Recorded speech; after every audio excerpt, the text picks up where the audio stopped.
मंजिल उन्हीं को मिलती है जिनके सपनों में जान होती है। पंखों से कुछ नहीं होता जनाब, हौसलों से उड़ान होती है। ये पंक्तियां तो आपने अपने जीवन में बहुत बार सुनी होगी, लेकिन बहुत ही कम ऐसे लोग होते हैं जो अपने सपनों को, अपने हौसलों को उड़ान दे पाते हैं। नमस्कार, ईटीवी भारत की खास सीरीज वुमनिया में आपका स्वागत है। आज हम आपको मिलवाएंगे एक ऐसी बेटी से जिन्होंने महज 21 साल की उम्र में जिला परिषद अध्यक्ष बनकर राजनीति में कदम रखा। हम बात कर रहे हैं हिमाचल की बेटी, सबसे युवा जिला परिषद मुस्कान की, जो जिला बिलासपुर से संबंध रखती है। मुस्कान, आपका ईटीवी भारत की वुमनिया सीरीज में स्वागत है। साल की उम्र में जिला परिषद अध्यक्ष बनी, इसके लिए ईटीवी भारत की तरफ से आपको शुभकामनाएं। Thank you so much.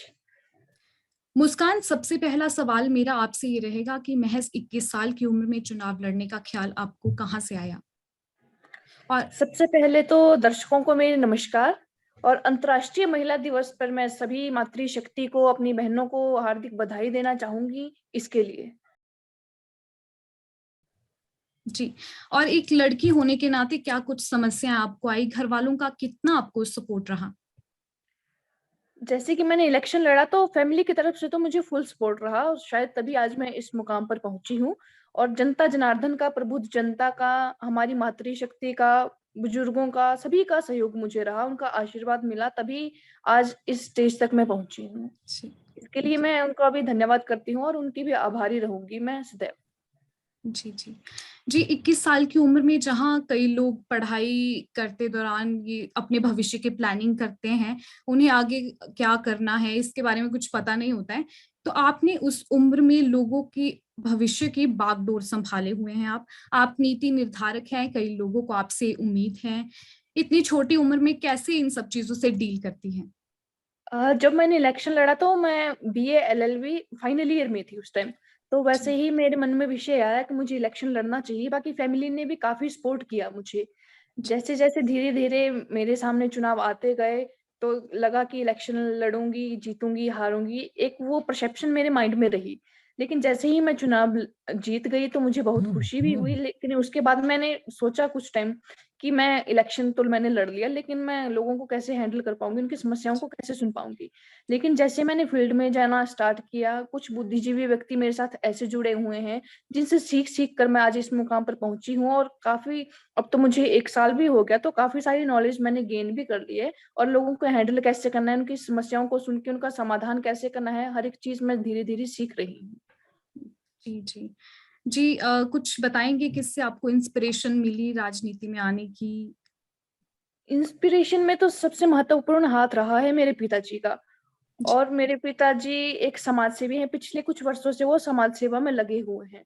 तो जी, मुझे भी उनको देखकर एक प्रेरणा मिली, मैं भी प्रेरित हुई कि जब मेरे पिताजी इतना कर रहे हैं लोगों के लिए, लोगों की समाज सेवा में लगे हुए हैं, तो क्यों ना मैं भी उनके साथ उनका सहयोग करूँ और राजनीति में जाकर जो हमारे हिमाचल प्रदेश सरकार, भारत सरकार द्वारा जो भी हमारे लिए स्कीम्स बनाई जा रही हैं, क्यों ना उन चीज़ों का बेनिफिट लोगों को दिलाया जाए। क्योंकि जी, हमारे यहाँ क्या होता है कि जो गरीब लोग हैं वो गरीब ही रह जाते हैं। उनको जी, जी, जी। उठाने के लिए सरकार काफ़ी कुछ कर रही है, लेकिन कुछ लोग ऐसे हैं वो बोल नहीं पाते हैं, किसी के भी सामने अपनी बात नहीं रख पाते हैं। तो ऐसे लोगों से भी मैं उनसे जाके फील्ड में मिलती हूँ ताकि वो समस्याएँ बताएँ और उनका हम सहयोग करके उनका समाधान निकाल सकें। जी। जी, मुस्कान जी, एक तरफ से देखा जाए तो आपकी ज़िंदगी रातों-रात बदली है। एक आम परिवार से एक जनप्रतिनिधि बनी हैं। वहाँ से आप ज़िला परिषद चेयरमैन, तो कैसे सब कुछ बदला और अब दिन कैसे बीतता है? आपके परिजन, दोस्त या बाकी लोग अब क्या उनका क्या रिएक्शन है? और जिसके लिए आप कभी एक बेटी होती थी, एक दोस्त होती थी, जी। क्या रिएक्शन रहते हैं? एक्चुअली फैमिली की अगर बात की जाए तो हम 3 सिस्टर्स हैं और एक मेरा छोटा भाई है। तो फाइनेंशियली कंडीशन भी हमारे घर की उतनी अच्छी नहीं है जितनी होनी चाहिए। तो स्टार्टिंग में जब मैंने इलेक्शन लड़ा तो मेरे मन में एक ये बात भी आई थी कि इलेक्शन तो मैं लड़ रही हूँ, लेकिन उसके जो एक्सपेंडिचर्स होते हैं, इतना खर्चा आता है, तो वो कहाँ से कर पाऊँगी। लेकिन जैसे-जैसे हमारे साथ बुद्धिजीवी व्यक्ति सभी जुड़ते रहे, धीरे-धीरे जैसे फील्ड में जाना स्टार्ट किया मैंने, तो काफ़ी लोग जुड़े, उन्होंने भी मुझे सपोर्ट किया, उन्होंने मुझे मोटिवेट किया कि बेटा आप इलेक्शन लड़ो, बाकी जहाँ हमारी हेल्प की ज़रूरत होगी तो हम आपकी हेल्प करेंगे। और रही जैसे आप बात कर रहे हैं फ्रेंड सर्कल की, तो काफ़ी फ्रेंड्स ऐसे भी हैं बीच में कि वो बोलते हैं कि यार वो आप तो राजनीति में चले गए तो हमें कहाँ याद करेंगे। लेकिन वही है कि फ्रेंड्स भी एक लाइफ का इम्पोर्टेंट पार्ट है, तो उनके लिए भी टाइम निकालना पड़ता है। तो शेड्यूल के अकॉर्डिंग ही होता है जो भी मैं करती हूँ। जी, कितना टाइम मिल पाता है आपको अपनी फैमिली और फ्रेंड्स के साथ? अ, इसमें कोई फिक्स तो नहीं है टाइमिंग, लेकिन जैसे भी टाइम लगता है तो मैं वो करती हूँ उसी उसके अकॉर्डिंग। जी, जी। जी, मुस्कान जी, आप एक शहर की नुमाइंदगी कर रही हैं। आपने आपने क्या लक्ष्य रखा है अपने कार्यकाल के लिए? और महिलाओं के साथ घरेलू हिंसा की बात हो या फिर महिलाओं के हक की आवाज़ उठाने की बात हो, जिसमें आपका कोई खास प्लान हो, उसे दर्शकों के साथ साझा करिए? महिलाओं की जैसे मैं बात करूँ तो महिलाओं के लिए मैंने जब इलेक्शन लड़ा था, और आज की डेट में भी मैं वही संदेश देती हूँ महिलाओं के लिए कि मातृशक्ति जिसके साथ अन्याय हो रहा है तो उनको न्याय दिलवाने के लिए मैं हमेशा उनके साथ रहती हूँ। और आज तक जो भी मेरे पास ऐसे केसेस आए स्पेशली मातृशक्ति को लेके, तो उनका जी, सहयोग जी। मैंने दिया किया, और आने वाले टाइम में भी करूँगी। ज़रूरी नहीं है कि मैं इस पोस्ट पे या इस सीट पे बैठ के ही उनका सहयोग करूँगी, मैं हमेशा उनके साथ हूँ। जैसे मैंने एडवोकेसी भी करके रखी है, तो जहाँ तक मुझे लॉ की नॉलेज है तो उस हिसाब से मैं उनको कोऑपरेट करती हूँ। जी, अगर फ्यूचर प्लान्स की बात करें तो क्या कुछ प्लान्स आपके हैं? फ्यूचर प्लान में तो स्पेशली मेरा यूथ के लिए ही है, क्योंकि जी, हम सभी को पता है कि हमारा यूथ जो है नशे की आदतों में ज़्यादा जा रहा है, स्पेशली बॉयज़। जी, और जी। लड़कियों के लिए जो गरीब परिवार की लड़कियाँ हैं, तो उसके लिए हमारी हिमाचल प्रदेश सरकार ने भी काफ़ी स्कीम्स ऐसी चलाई हैं। हमारी हिमाचल प्रदेश सरकार, भारत सरकार उनके लिए स्कॉलरशिप्स दे रही हैं। तो ऐसी कुछ चीज़ें हैं जिनका लड़कियों को, बेटियों को या किसी को पता ही नहीं है। और जी, जी। बेटियाँ ऐसा सोचती हैं कि हम आर्थिक रूप से गरीब हैं तो हम पढ़ाई नहीं कर पाएँगी। तो ऐसी ल बेटियों के साथ भी मैं उनके साथ हूँ, और स्पेशली मैं इनके लिए ही काम कर रही हूँ कि ताकि हमारा समाज पढ़ लिख के एक अच्छे स्टेज पर जाए और जिससे सभी का ही नाम रोशन हो।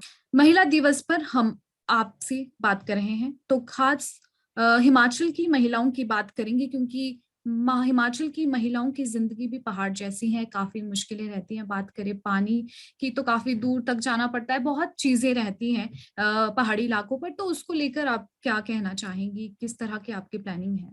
स्पेशली जिला परिषद का जैसे इलेक्शन लड़ा हुआ है, मैंने तो काफ़ी वादे जो है मैंने लोगों के साथ किए हैं, और लोगों की जी, काफ़ी डिमांड्स थी। जैसे आपने अभी बात की कि पानी की, तो जी, मैक्सिमम हमारे समाज में, हमारे एरियाज़ में प्रॉब्लम रहती है डेवलपमेंट्स की, जैसे रोड हो जी, गई, बिजली, पानी, इनकी समस्याएँ काफ़ी आती हैं, तो काफ़ी समस्याओं का निपटारा हम कर ही रहे हैं। जैसे-जैसे और भी समस्याएँ आती हैं, तो उनको भी हम निपटा रहे हैं। और रही मातृशक्ति की बात, तो मातृशक्ति भी आज के अगर टाइम में देखा जाए तो बिलासपुर की मातृशक्ति, ऑल हिमाचल की मैं बात करूँगी तो मातृशक्ति बढ़-चढ़ कर हर एक चीज़ में भाग ले रही है। जी, अब देखा आपने कि मातृशक्ति पंचायती राज में यदि देखा जाए इस दौरान, तो जी, मातृशक्ति का इसमें हिस्सा बहुत ज़्यादा है। मातृशक्ति ने हिस्सा लिया है और चुनाव लड़कर आज अच्छी-अच्छी पोस्टों पे मातृशक्ति बैठी है। कुछ लोगों का कहना है कि महिलाएँ कुछ नहीं कर सकती या बेटियाँ कुछ नहीं कर सकती। तो ऐसा तो है नहीं कि हम छोटे-छोटे बच्चे हैं कि एबीसीडी की बात है और एबीसीडी हमें आएगी नहीं। जब महिलाओं को अधिकार दिए हुए हैं, तो इसके लिए मैं डॉक्टर बाबा भीमराव अम्बेडकर जी का भी धन्यवाद करती हूँ, जिन्होंने अपने कॉन्स्टिट्यूशन में महिलाओं के लिए इतने सारे अधिकार दिए हुए हैं। लेकिन दुःख इस बात का होता है कि महिलाओं को अपने अधिकारों का पता नहीं होता है, तो हम ऐसी डिस्कशंस भी करते हैं बीच में जाके महिलाओं के साथ ताकि उनको अधिकारों का पता लगे। जी, अगर बात की जाए अभी तक आपके कार्यकाल 1 साल हो गया है, तो इस दौरान महिलाओं के लिए आपने कुछ खास रणनीति बनाई हो या कुछ उपलब्धि रही हो? जी। जैसे महिलाओं की समस्याएँ हमारे पास आती रहती हैं, मैक्सिमम तो लेडीज़ ही आती हैं मेरे पास, उनकी जो समस्याएँ होती हैं, तो उनका निपटारा हम कर रहे हैं। जी, जी, जी। मुस्कान, हिमाचल समेत पूरे भारत की लड़कियों के लिए आपका क्या मैसेज रहेगा? और मैसेज मेरा सभी मातृशक्ति और बेटियों के लिए यही मैसेज रहेगा कि आप पढ़ लिख के आगे बढ़ें, अपने माता-पिता का नाम रोशन करें, और बाकी बेटियों को रखा जाता है घरों में, तो उन माता-पिता को भी मैं एक संदेश देना चाहती हूँ कि आप इस तरीके से अपनी बेटियों को ना रखें कि जैसे एक फाउंडेशन होती है ना जी, बंधुआ, तो बंधुआ टाइप में अपनी बेटियों को ना रखें, क्योंकि हमारे पास जब बेटियों को इतने अधिकार दिए गए हैं, तो क्यों ना हम अपनी बात मजबूती से आगे रखें। क्योंकि जी, बेटियों को मैक्सिमम टाइम मैंने देखा है कि बेटियों को ऐसा किया जाता है कि घर में ही रखा जाता है। जी, उनकी जी। जो फैसिलिटीज होती हैं उनको घर में ही प्रोवाइड करवाई जाती है। तो क्या हम बेटियों को समाज में घूमने का अधिकार नहीं है? हमें राइट टू लिबर्टी है, राइट टू जी, लाइफ है, हर एक चीज का अधिकार हमें है। तो क्यों उन अधिकारों को पुरुष या लड़के ही उठाएं, लड़कियां क्यों नहीं उठाएं? तो उनके लिए यही संदेश है मेरा कि आपके जो अधिकार हैं उनके लिए आप लड़ें।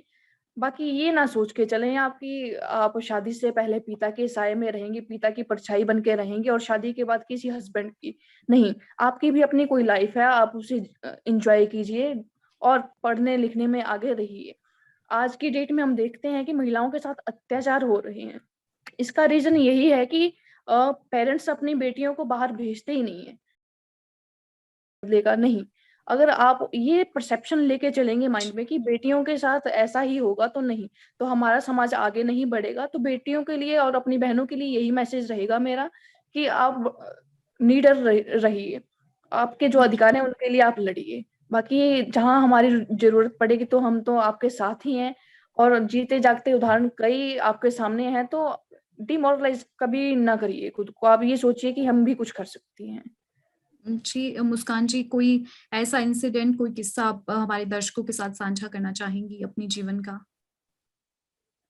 आज तक तो ऐसा कभी नहीं हुआ, लेकिन इलेक्शन लड़ने के लिए जब मैं फील्ड में गई थी, तो मैंने जब इलेक्शन के दौरान मैं लोगों से बातचीत करने गई थी फील्ड में, तो कुछ लोगों का कहना होता था कि अभी बेटी छोटी-सी है, तो कहाँ ये कर पाएगी या इतनी बड़ी ज़िम्मेदारी नहीं सँभाल पाएगी। जी, तो उन लोगों के लिए मैंने एक ही बात कही थी कि आप एक बार मौका तो दीजिए, मौका तो सभी को मिलना चाहिए। जी, और जी। मैं डिज़र्व नहीं करती क्या इस बात के लिए? छोटी-सी बच्ची तो हूँ नहीं कि एबीसीडी या चॉकलेट्स वगैरह खाने का टाइम है, वो टाइम तो चला गया। जब जी, इलेक्शन लड़ रही हूँ तो कुछ सोच समझ के ही इलेक्शन लड़ा है मैंने और इस चीज़ से रिगार्डिंग मुझे नॉलेज है। और ज़रूरी नहीं है कि कोई भी पहले से ही इन एडवांस सीख के आता है। जो भी कोई जी, सीखता है जी, तो फील्ड में आके ही हर एक चीज़ सीखता है, तभी नॉलेज हमें गेन होती है। जी। बहुत खूब आपने कहा। धन्यवाद मुस्कान, ईटीवी भारत के साथ जुड़ने के लिए। उम्मीद करते हैं कि आप भविष्य में नई ऊँचाइयाँ छुएँगी और एक बार फिर आपसे मुलाकात होगी। ओके, वुमनिया थैंक की इस सीरीज़ में हम और भी ऐसे ही चेहरों के साथ आपको मिलवाते रहेंगे। तब तक के लिए धन्यवाद। देखते रहिए ईटीवी भारत की खास सीरीज़ वुमनिया। नमस्कार।